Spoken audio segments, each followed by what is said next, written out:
Dragi moje, sve vas srdačno pozdravljam i selamim, želim vam dobrodošlicu na Tour de Zenica, događaj koji se obilježava povodom Dana bez automobila, 22. septembar.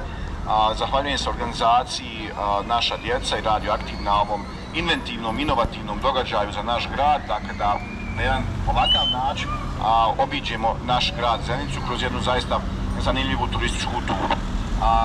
Što se tiče dakle naše ture, planirano je da nam traje sat vremena, a da vam je sad ukratko opišem, pa dakle možete dakle ukratko da čujete o čemu se radi. Dakle, odavde se spuštamo na bulevar, idemo dakle onom tamo stranom bulevara, dakle lijevom stranom bulevara uz rijeku Bosnu skroz do Bojnog Vira. Sa Bojnog Vira idemo do tehničkog ulaza u KP Dom. Od tehničkog ulaza u KP Dom spuštamo se kroz ulicu doktora Mehmeda Spahe do Efhemul Abdić škole. Onda se spuštamo i dolazimo dakle preko trga Ali Izetbegovića. Dolazimo u Staru čaršiju kod Čaršijske džamije i Hadži Masića kuće, pa pored muzeja grada Zenice dolazimo do sinagoge, Kamenog mosta i onda se spuštamo dole niz Kočevu, ponovo na bulevar i idemo skroz bulevarom do Energopetrol pumpe, dakle do željezničke autobuske stanice, pa onda Čelični soliter i stacionar. Sa stacionara pravimo polukružni okret, idemo onda ulicom dr. Abdulaziz Aska Borića, skroz do Pravoslavne crkve, dakle cijelom ulicom dr. Abdulaziz Aska Borića, Pravoslavna crkva, pa se sa Pravoslavne crkve spuštamo do Bosanskog narodnog pozorišta, pa onda onom prečicom pored suda uključujemo se na Školsku ulicu i onda Školskom ulicom preko mosta dolazimo do shopping centra, pa ćemo se na desnu stranu Kamberovića polja uključiti, malo po Kamberovića polju, do Turske česme, preko ovog mosta i ponovo se vraćamo ovdje. Ovdje ima voziti.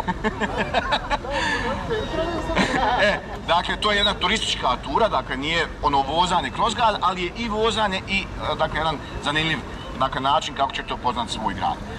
Ja se još jednom zahvaljujem dakle ekipi NVO Naša djeca na organizaciju ovog događaja. Idemo lijepo polako u koloni.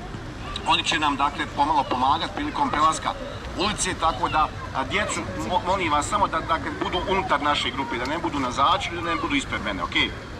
Ok, još ćeš nam nešto. Još samo zadnja riječ, za one koji su raspoloženi nakon ove ture, imate besplatno bezalkoholno piće po želji u kafiću Backstage Zenica. Možete tu doći pola sata, uzeti piće, odmoriti se i slično na račun Radioaktiva. Jedno piće po osobu. Ok, sve jasno, možemo polako na bicikla i da krenimo, ok? Ajmo svi jedan aplauz za našu djecu i za vas sve, bravo.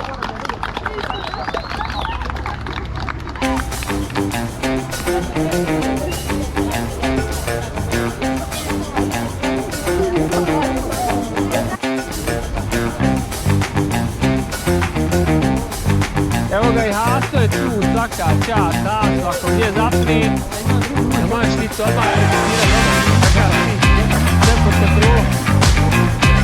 Dobro.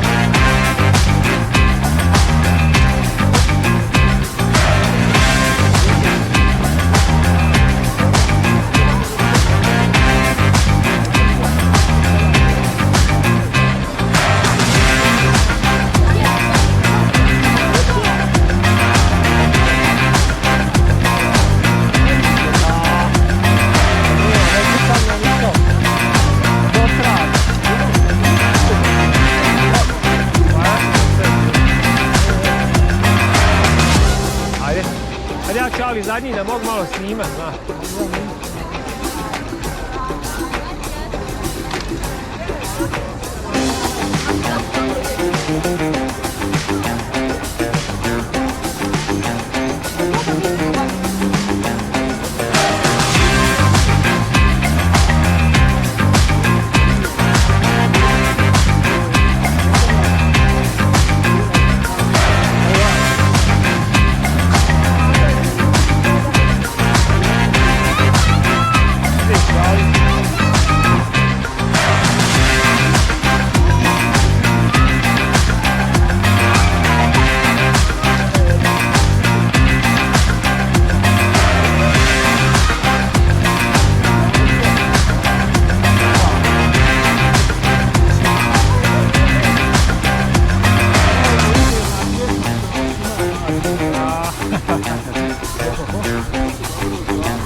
vidiš taj tamo dio od Viteza do Trava.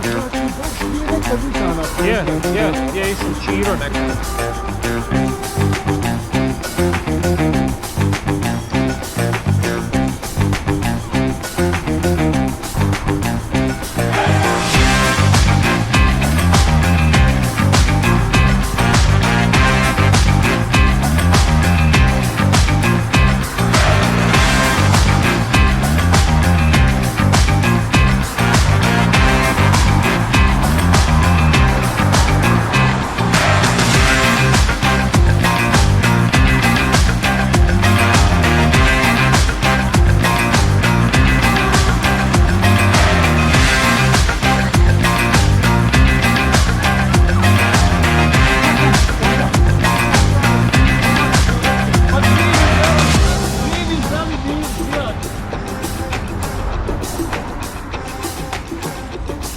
Tamo što se kreću, jure, tamo, Znači, pratiš, ja radim.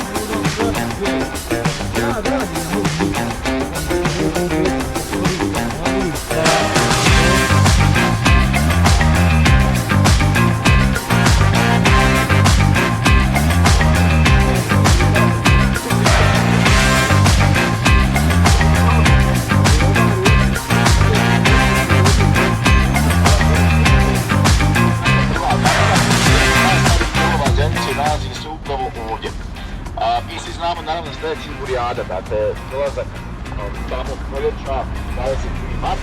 Originalna Čimburijada vam se ušavala dakle na ovom prostoru, a to vam je dakle lijeva obala rijeke Bosne i odmah dakle preko ovog mosta koji se zove Drvena čuprija. Drvena čuprija je jedan od najstarijih lokaliteta gdje se rijeka Bosna nekada prelazila. Dakle tu se nekada zvalo Gaz. Dakle Gaz je mjesto gdje se prelazila Bosna. Sa druge strane nalazi se jedno od najstarijih mezarja u Zenici, a to je mezarje koji se zove Musala. Musala je dakle prostor za islamsku molitvu, za namaz koji se nalazi dakle na otvorenom. Dakle nije džamija, nije objekat, nego je prostor na otvorenom. Između nas i Musale nalazi se Ada. Za djecu Ada je dakle lokalitet koji je u stvari riječni otok. Ta Ada zove se Jagnjišće. Dakle Ada se zove Jagnjišće. S druge strane nalazi se Ušće. Dakle, lokalitet naziv Zenice je Ušće zbog toga što je tu u stvari ušće rijeke Babine, Babišnice, Babine rijeke u rijeku Bosnu. Dakle, njena desna pritoka. S vaše desne strane nalazi se Zeničko naselje koje se zove Jalija. Jalija je dobila naziv da se riječi Jalo, znači nešto blizu vode. Dakle, nešto što je priobalno. U Istanbulu, dakle, zgrad, odnosno kuće koje se nalaze na obali Bosfora zovu se Jalo. Dakle, je to ta u stvari etimologija iz turskog jezika. Dakle, objekat, odnosno lokalitet koji se nalazi u blizini, dakle, same rijeke, odnosno rijeke Bosne u ovom slučaju. Samo svjedočanstvo da je Zenica nekada imala naziv Brod dovoljno govori o važnosti ovog mjesta na kojem se mi sad trenutno nalazimo. Brod, kad mi kažemo brod, mislimo na dakle, prevozno sredstvo, je tako? Ali kad kažemo nešto treba prebroditi, jel koristimo tu riječ, dakle, da nešto prebrodimo, da pređemo preko nečega, u tom kontekstu je, dakle, brod, dakle, mjesto gdje se prelazila rijeka, tu je, dakle, ovaj ovdje lokalitet današnjih drvene čuprije. Drvena čuprija je jedan od najstarijih mostova u Bosni i Hercegovini, to možda niste znali. On je 20 godina, originalna drvena čuprija je 20 godina starija od čuprije u Višegradu, dakle čuprije Mehmet Paše Sokolovića. Ona je sagrađena 1577. a naša drvena čuprija je 1557. godine. Dakle, jedan od najstarijih mostova u Bosni i Hercegovini je naša drvena čuprija. Sad kad pređemo preko pješačkog prilaza jer nastavljamo prema Bojnom viru, vidjet ćete s lijeve strane temelje, dakle, austrougarske verzije drvene čuprije. Što se tiče Bojnog vira, gdje se nećemo zaustavljati, nego ćemo samo prijeći na drugu stranu, također interesantan lokalitet i naziv, dakle, Boja Kovinjalo. Bila je žena koja je finansirala trke, odnosno plivačke trke sa drvene čuprije uzvodno do one krivine koju mi danas zovemo Bojin vir.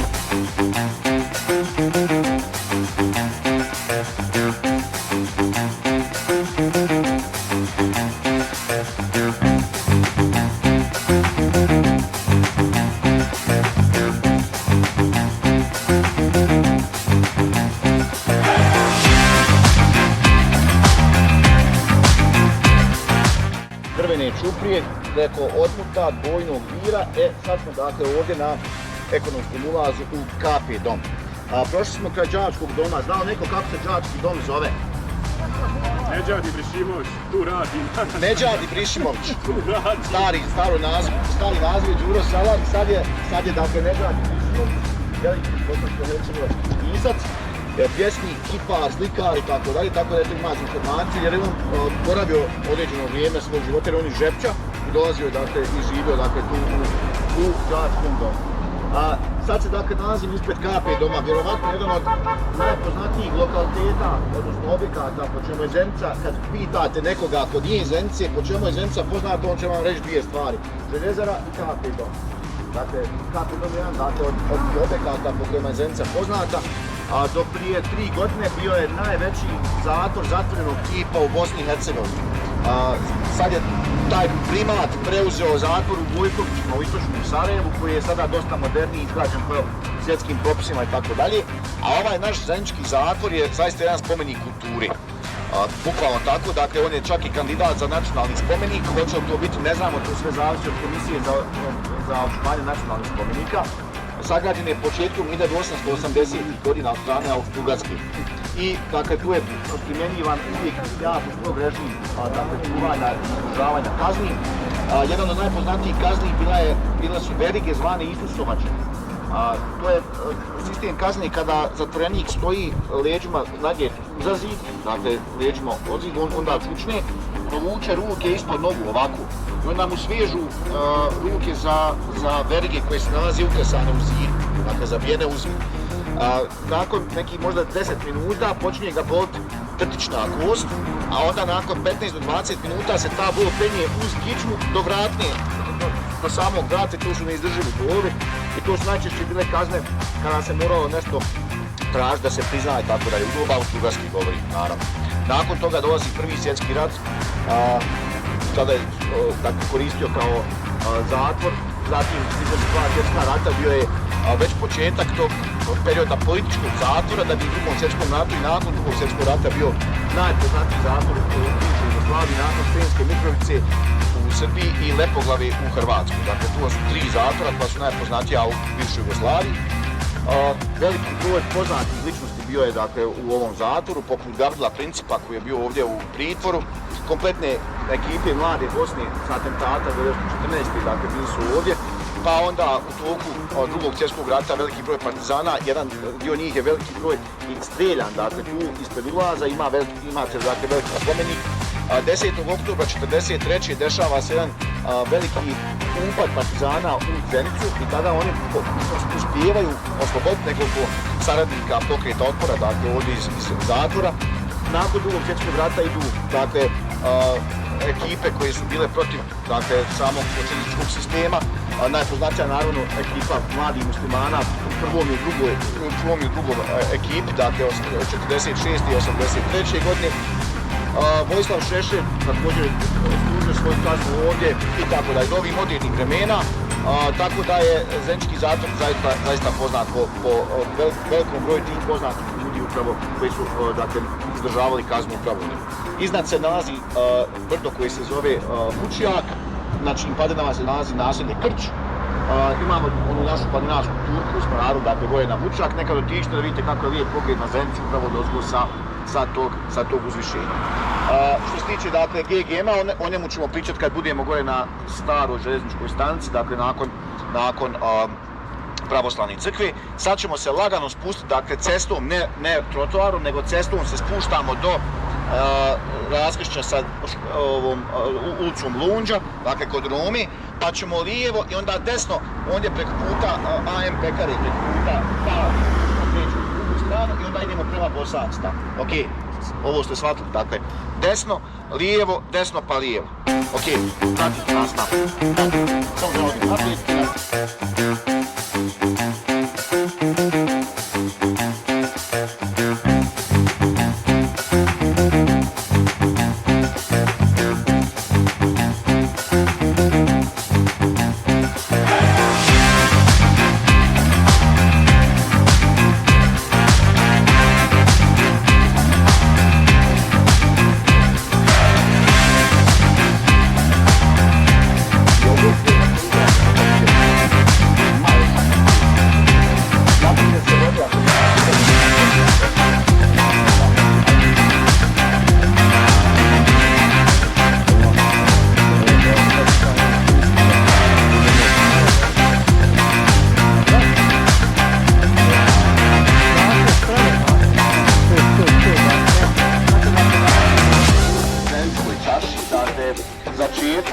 dakle, Zeničke čaršije iz doba osmanskog perioda.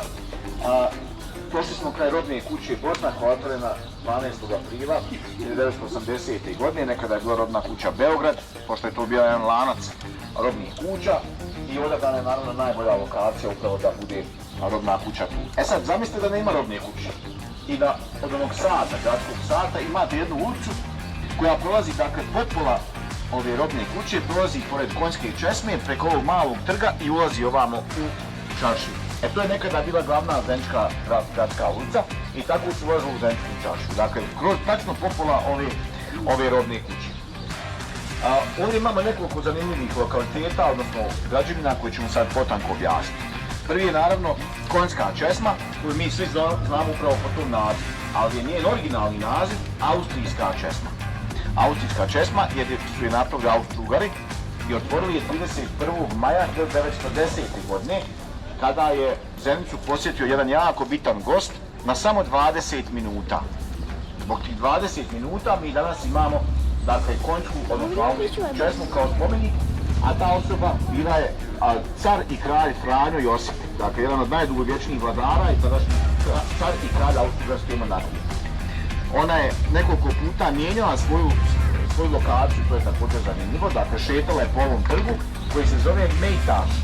Mejtaš je turska osmanska riječ koja je spoj dviju riječi, mejt što znači osoba koja je preselila na bolji svijet, vječni svijet, i taš što znači kamen.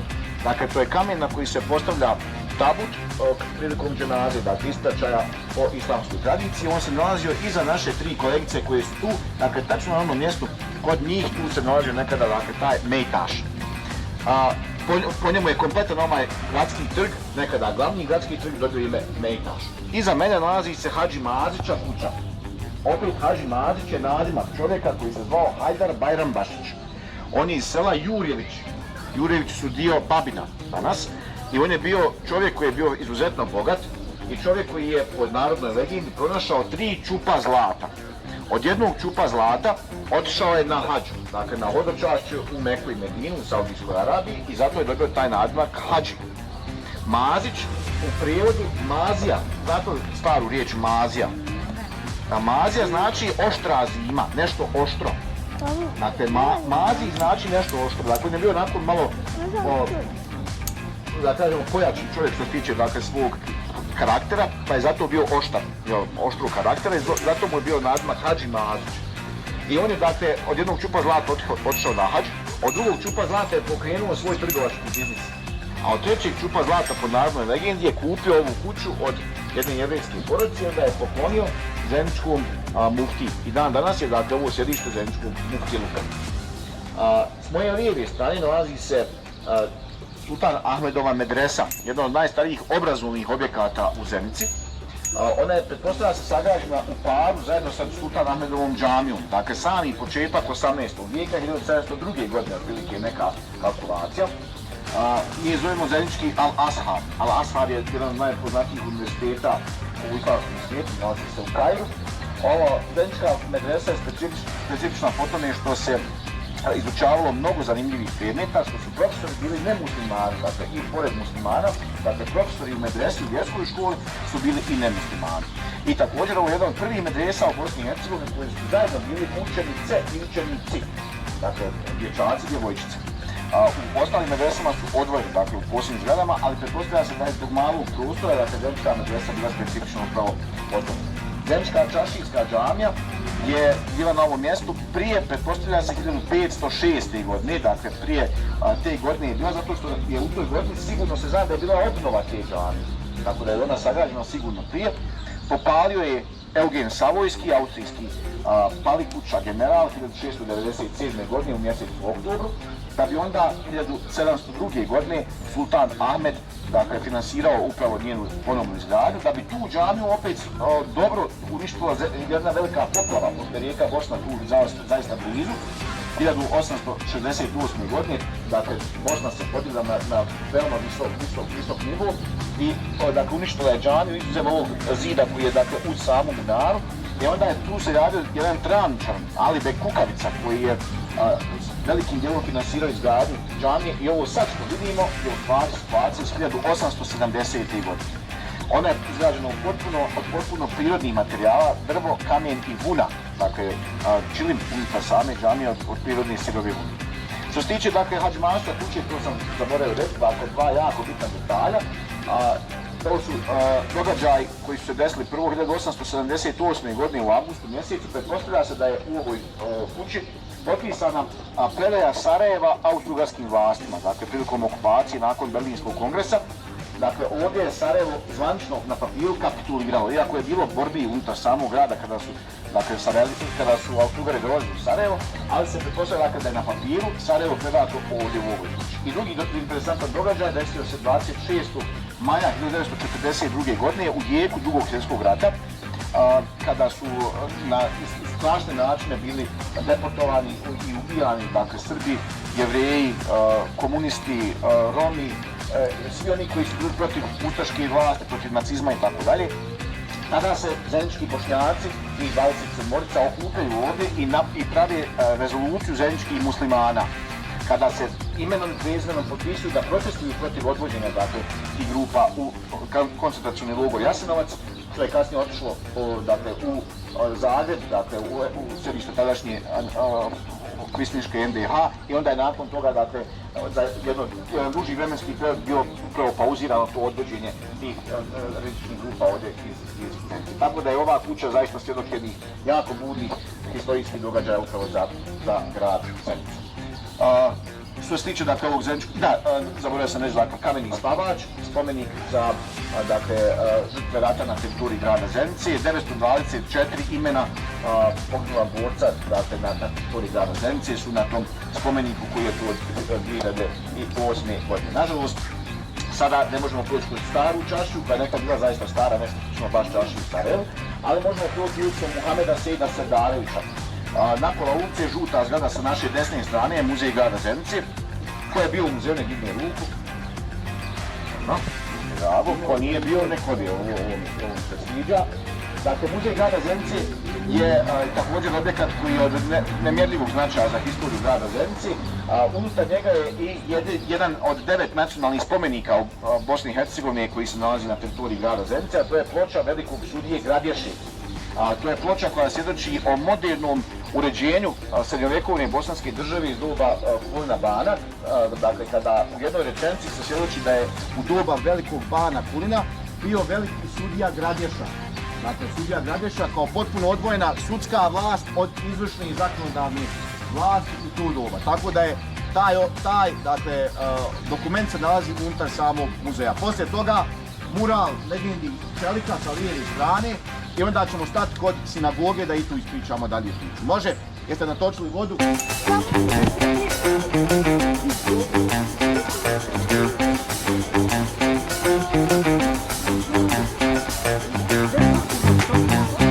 Je, da se malo rasla.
Super, To. odlično, bravo.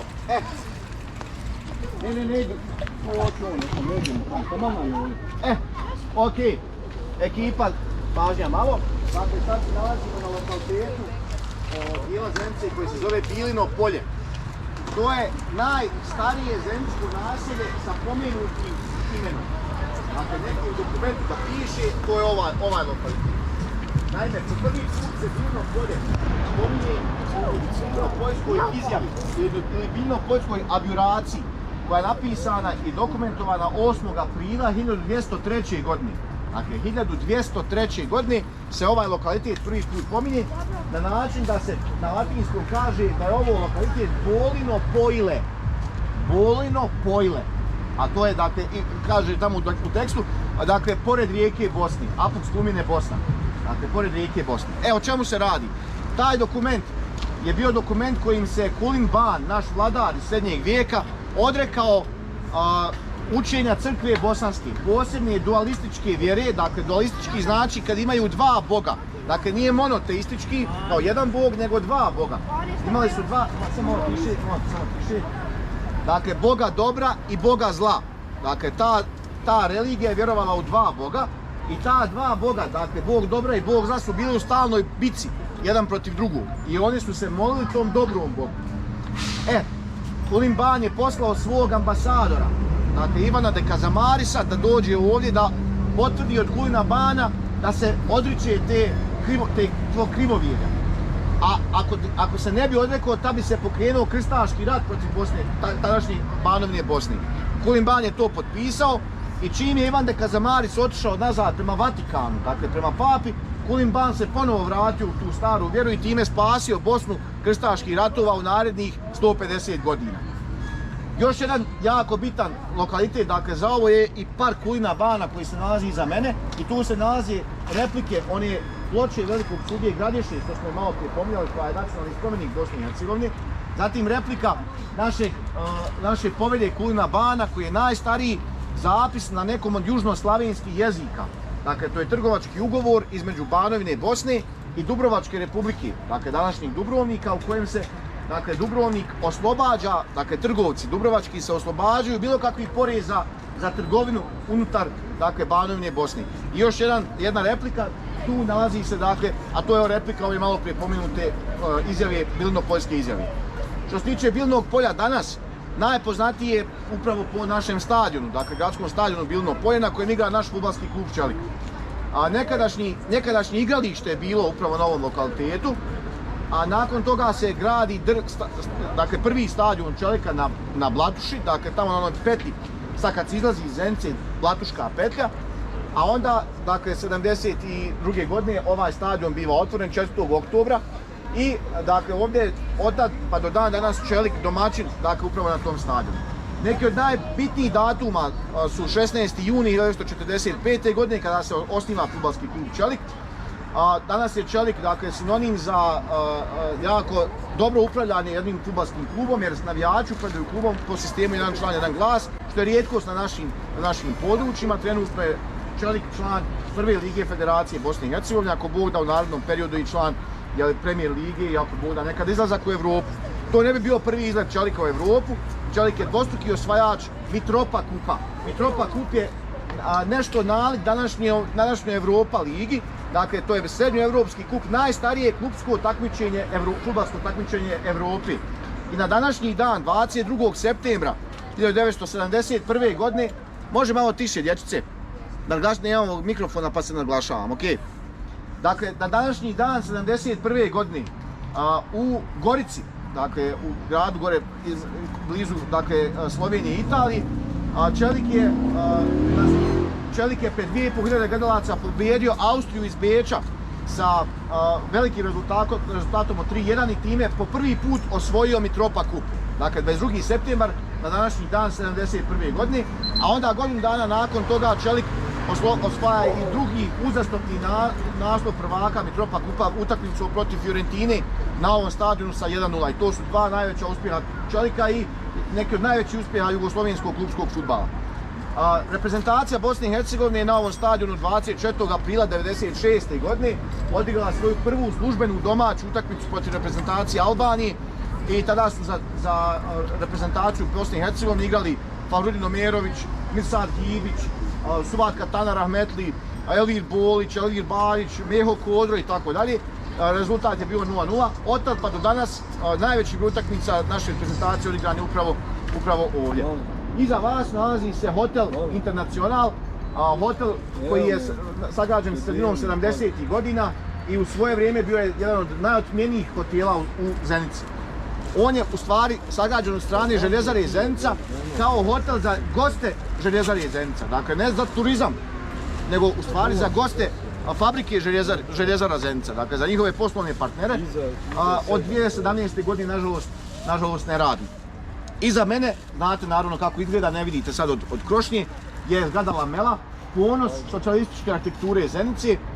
U vrijeme otvaranja 1977. godine bila je najviša zgrada za stanovanje u bivšoj Jugoslaviji, sa 25 spratova i visinom od 101 metar visine, a što iznosi otprilike kao raketa Saturn 5 koja je odvela Apollo 11 na mjesec. Dakle, tolika je bila ta raketa, sada uporedite dakle, sa zgradom našom Lamelom. Preko puta Lamele naravno nalazi se hotel Metalurg, danas Metalurg City Centar, također jedan od najmodernijih hotela svojevremeno, otvoren 62. godine sa jednom velikom baštom. Umjesto onih današnjih dućana, ondje to je bašta koja je mogla primiti nekoliko stotina pa i hiljada ljudi, gdje su gostovali najveće jugoslovenske muzičke zvijezde. Ovo je sad dakle bulevar, mi ćemo sad nastaviti dakle ravno bulevarom i naša sljedeća tačka će biti kod stacionara, dakle na onom kružnom toku kod stacionara i tu ćemo napraviti našu sljedeću tačku. sad, samo bi vas zamolio, dakle, pošto ćemo sad krenuti odalje, sad će nas Filip prebrojati da vidimo koliko nas ima, pa samo koliko je moguće, dakle, jedno po jedno da krenemo da mu bude lakše brojati. Dakle, idemo u tom smjeru. Hvala vam.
Trebalo nas je biti 20, samo ne znate.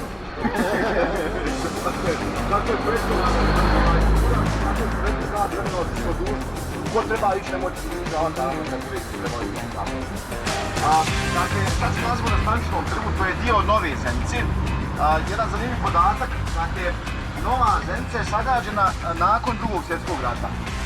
A onaj centar grada, tamo, dakle, oko Robne kuće, dakle, Lonđa, Kineski zid, Molkušnice, sagrađene nakon Nove Zenice. Što je, dakle, onako vreme puti dosta zanimljivo, i Nova Zenica je izgradila još noviju Zenicu.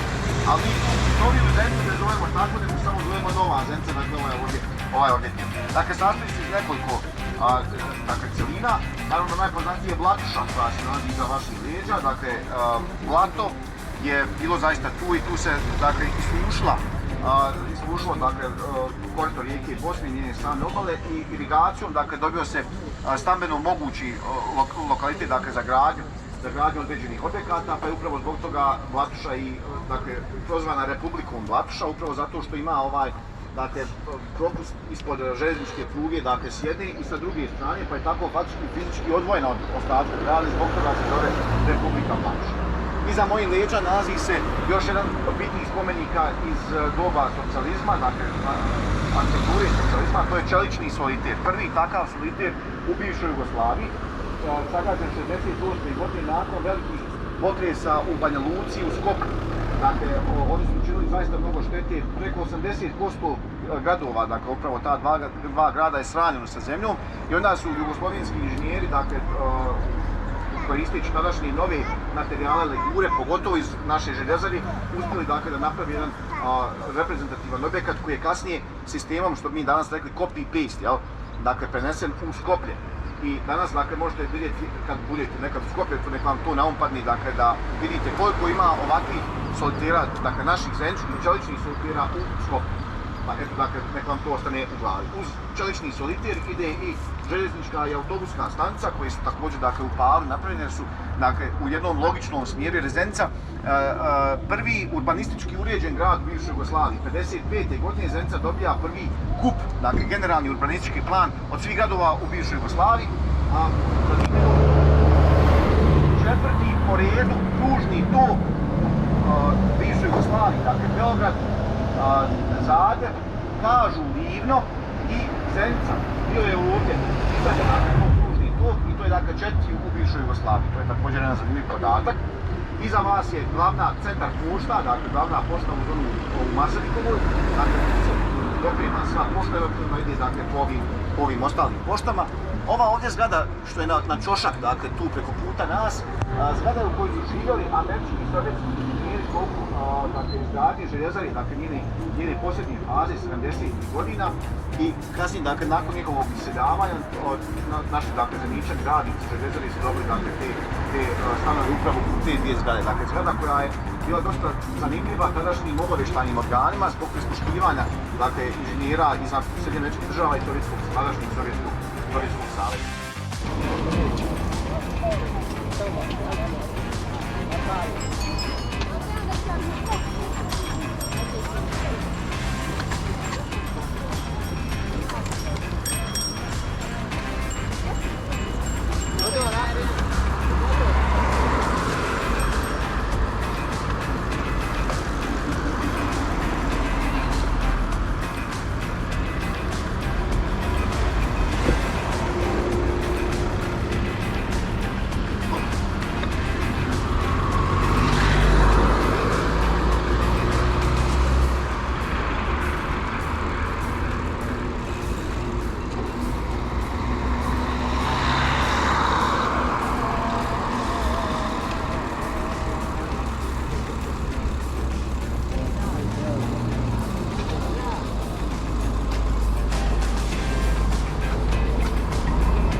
Lako.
Jeste most.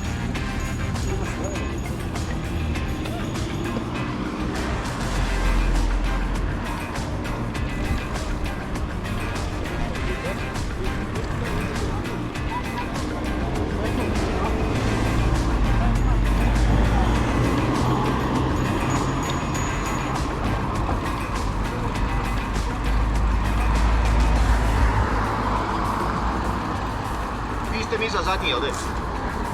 Ok, super. Sad se nalazimo u dijelu Zenice koji se zove papirna. Naravno, asocijacija je odmah na nešto što je papira. A radi se o fabrici papira. Naime, 1895. godine iza nas, ne vidimo sad od velikog, hvala Bogu, pa velikog broja stabala ovdje, fabriku papira.